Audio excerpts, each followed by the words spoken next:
Assalamualaikum warahmatullahi wabarakatuh.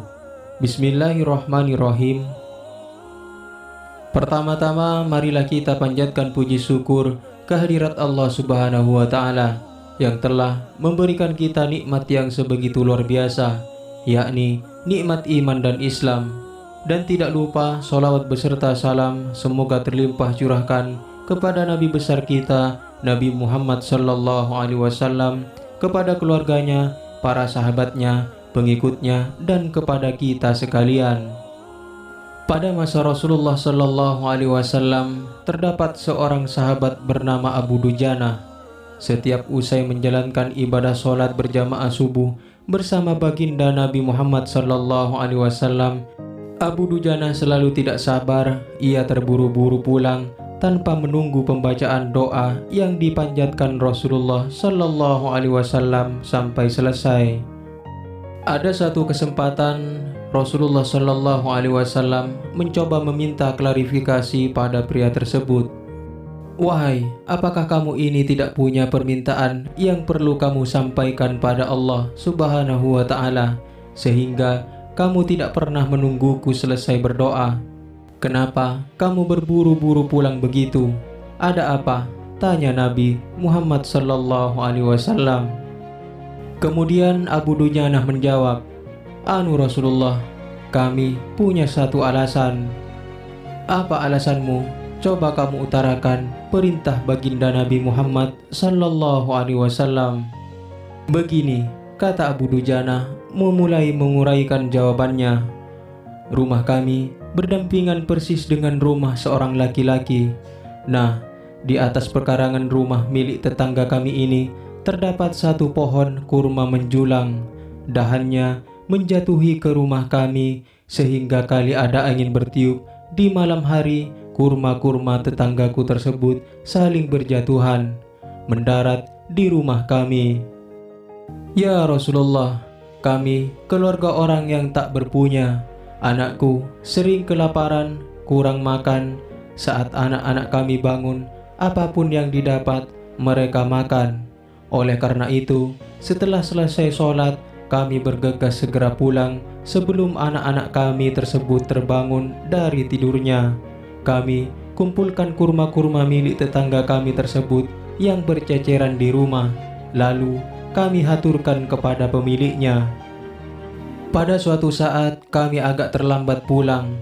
Ada anakku yang sudah terlanjur makan kurma hasil temuan itu. Mata kepala saya sendiri menyaksikan tanpa ia sedang mengunyah kurma basah di dalam mulutnya. Ia habis memungut kurma yang telah jatuh di rumah kami semalaman." Mengetahui hal itu, lalu jari-jari tangan kami memasukkan ke mulut anakku itu.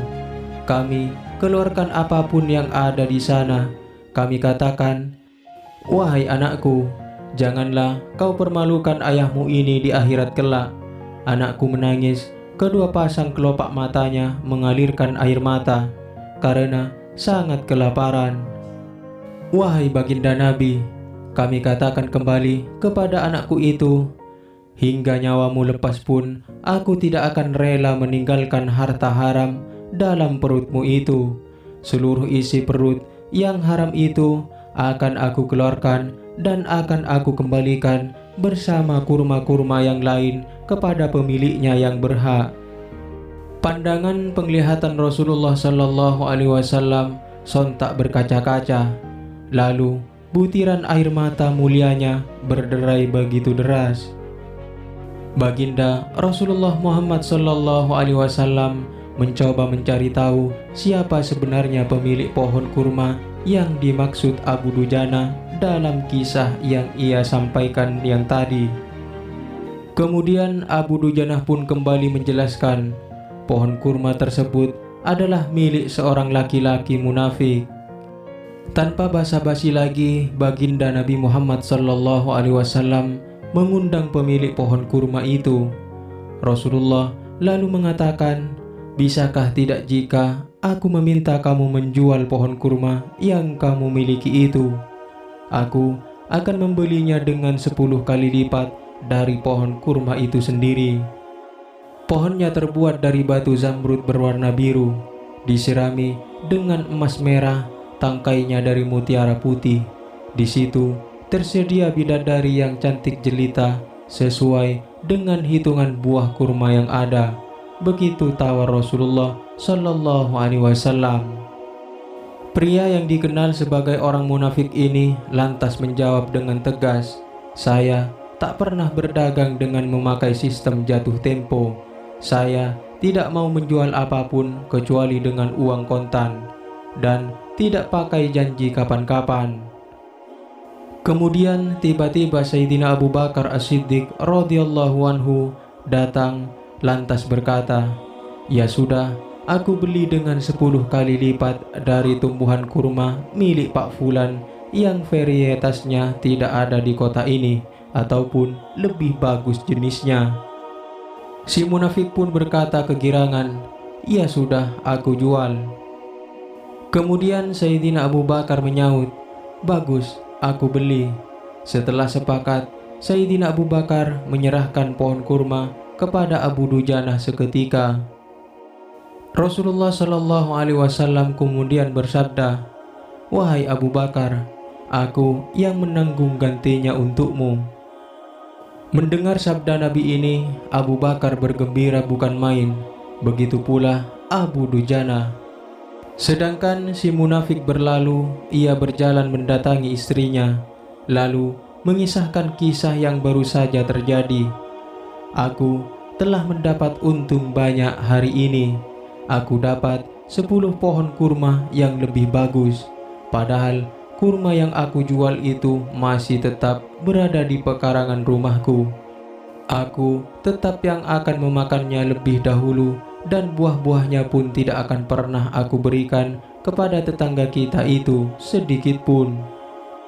Malam harinya saat si munafik tertidur dan bangun di pagi harinya, tiba-tiba pohon kurma yang ia miliki berpindah posisi menjadi berdiri di atas tanah milik Abu Dujanah, dan seolah-olah tak pernah sekalipun tampak pohon tersebut tumbuh di atas tanah si munafik itu.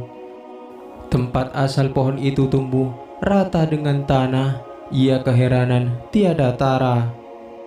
Dalam kisah ini dapat kita ambil pelajaran betapa hati-hatinya sahabat Rasulullah Shallallahu Alaihi Wasallam tersebut dalam menjaga diri dan keluarganya dari makanan harta haram. Sesulit apapun hidup, seberat apapun hidup, seseorang tidak boleh memberikan makanan untuk dirinya sendiri dan keluarganya dari barang haram. Setiap kebaikan akan dilipat gandakan pahalanya oleh Allah Subhanahu wa Ta'ala 10 kali lipat sebagaimana janji baginda Nabi Muhammad sallallahu alaihi wasallam. Adapun panen daripada janji itu bukankan kontan sekarang, namun di akhirat kelak. Karena dunia ini adalah tempat bercocok tanam, bukan tempat memanen. Mudah-mudahan video ini bermanfaat. Wallahu a'lam bishawab. Assalamualaikum warahmatullahi wabarakatuh.